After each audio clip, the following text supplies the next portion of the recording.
কিছু, কিছু মুহূর্ত থাকে জীবনের যে আমরা আসলে ভুলতে চাই না যে না এটা আমাদের জীবনের একটা খুব সুন্দর মুহূর্ত। আর সুন্দর মুহূর্ত বা আনন্দের মুহূর্তগুলোই কেন জানি খুব তাড়াতাড়ি শেষ হয়ে যায়। আসসালামু আলাইকুম, হ্যালো এভরিওয়ান, কেমন আছেন সবাই? আশা করছি সবাই খুব ভালো আছেন। আমি এই তো আলহামদুলিল্লাহ ভালো আছি। তো আজকে আপনাদের মাঝে আমার কক্সবাজারের ডে 2 ব্লগ নিয়ে হাজির হয়ে গেলাম। তো শুরুতে যে কথাটা বললাম আর কি, আসলে সবাই মিলে আমরা একসাথে ঘুরতে গিয়েছিলাম। এই 3টা দিন মানে কিভাবে যে চলে গেছে মানে একটুও টের পাইনি, মানে একটু বলতে একটুও টের পাইনি। মানে আমরা ভাবিরা মিলে এত এনজয় করছি, মানে এত মজা করছি যে আমাদের সময় কোন দিক দিয়ে গেছে আমরা মানে কেউ টের পাইনি। শেষের দিন আমাদের ইচ্ছে করছিল যে আরও 1-2 দিন আমরা থেকে যাই, তাহলে আমাদের ভালো লাগবে, মানে হয়তোবা স্যাটিসফ্যাকশন আসবে যে না আমরা ঘুরেছি আর কি। তো এতটা মানে আমরা মজা করেছি সবাই মিলে। তো যাই হোক, যার যার জায়গায় বা যার যার কাজে তো ফিরতেই হবে। আর রিল্যাক্স ডে বা ঘোরার ডে তো 3-4 দিনই থাকবে আর কি। তো আজকে আমরা যাচ্ছিলাম টেকনাফ, লাস্ট একবারে শেষ সীমানাতে, যেখানে মায়ানমারের বর্ডার দেখা যায়। তো টেকনাফ পার হয়ে তারপর ওইটা যেতে হয় নাকি, ওটা কি জানি বলে সীমা, কি পরি, কি জানি সীমাপরি না কি জানি একটা জায়গা, আমি আসলে সরি আমি ভুলে গেছি আসলে। তো যাই হোক, এই তো মেরিন ড্রাইভ রোড দিয়ে যাচ্ছিলাম আমরা।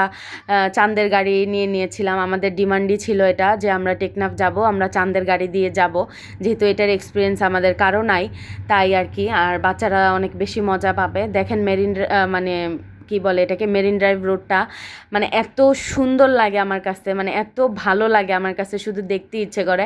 আমি অনেকটা সময় ভুলেই গিয়েছিলাম যে আমার একটু ভিডিও করা লাগবে। হঠাৎ করে আমার ভাবি মনে করিয়ে দিয়েছে, বলতেছে তুমি ভিডিও করো না, তো তখন মনে পড়ছে আর কি। আর এই দেখেন মেঘের ভিতর দিয়ে সূর্য মামা কীভাবে উকি দিয়ে আছে।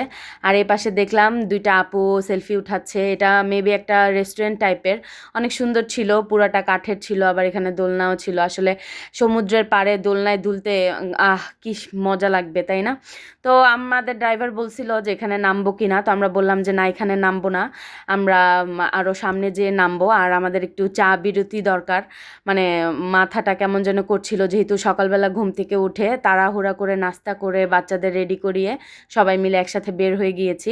আমাদের গাড়ি আগে থেকেই বুক করা ছিল আর কি, মানে আগে থেকে বলতে আগের দিনেই ওরা বুক করে রেখেছিল যাতে পরের দিন কোনো প্যারা না খাইতে হয়। তো আমাদের ড্রাইভার বলেছিল আমাদের যে সকাল সকাল বের হলে আমরা সবগুলো স্পট ভালোভাবে ঘুরে আসতে পারবো। তারপরও বের হতে হতে 10টায় বেজে গেছে। তো এখানে ডাব দেখছিলাম। আর এই তো এটা হচ্ছে আমাদের চাঁদের গাড়ি। আমাদের ড্রাইভারটা অসম্ভব ভালো ছিল, এই যে উনি হচ্ছে আমাদের ড্রাইভার। আর এখানে বাচ্চারা একটু চিপস, জুস এগুলো খাচ্ছিল, আর আমরা চা খাচ্ছিলাম। আর এইখানেও একটা বিচ আছে, তো আমরা আর ওই পাশে যাইনি, তো আবার আমাদের চাঁদের গাড়িটা ছেড়ে দিল। আসলে মানে পুরো কক্সবাজার ট্রিপটা এইবার বিশেষ করে আমার একটা মেমোরেবল ট্রিপ হয়ে গেছে। মানে আমি আসলে জীবন থেকে এটা কখনো ভুলতে চাই না যে আমি ভাইয়া ভাবিদের সাথে মানে এত সুন্দর একটা সময় কাটিয়েছি বা এত সুন্দর একটা মুহূর্ত কাটিয়েছি। আসলে সব মুহূর্ত তো মাঝে মাঝে ইচ্ছে করে যে ওই মুহূর্তটা ভুলে যাই, কিন্তু আসলে এই মুহূর্তটা আমি কোনো দিন ভুলতে চাই না। আমার মানে খুব ভালো লেগেছে সব মিলিয়ে ঝিলিয়ে। তো এই তো যাচ্ছিলাম আর সবার একটু একটু ভিডিও করে নিচ্ছিলাম, শেষে আমিও একটু দাঁড়িয়ে গেলাম, শেষে আমিও আছি আর কি। তো ভালোই লাগছিল, ঠান্ডা ঠান্ডা বাতাস, আর বাতাসে তো হিজাব টিজাব একবার উড়ে যাচ্ছিল। গাড়িতে যখন দাঁড়িয়েছি মনে হচ্ছিল আমি মানে পাখির মতো মুক্ত আকাশে, মানে এত একটা বাতাস আসতেছিল, মানে খুব ভালো লাগতেছিল। আজকে এই পর্যন্তই ছিল আমার কক্সবাজারের ডে 2 টেকনাফ ট্যুর পার্ট 1। আসলে ইনশাল্লাহ অতি তাড়াতাড়ি আমি পার্ট 2 নিয়ে আসবো। তো আপনাদের কাছে আজকের ভিডিওটা কেমন লাগলো অবশ্যই লাইক কমেন্ট শেয়ার করে জানাবেন। আল্লাহ হাফেজ।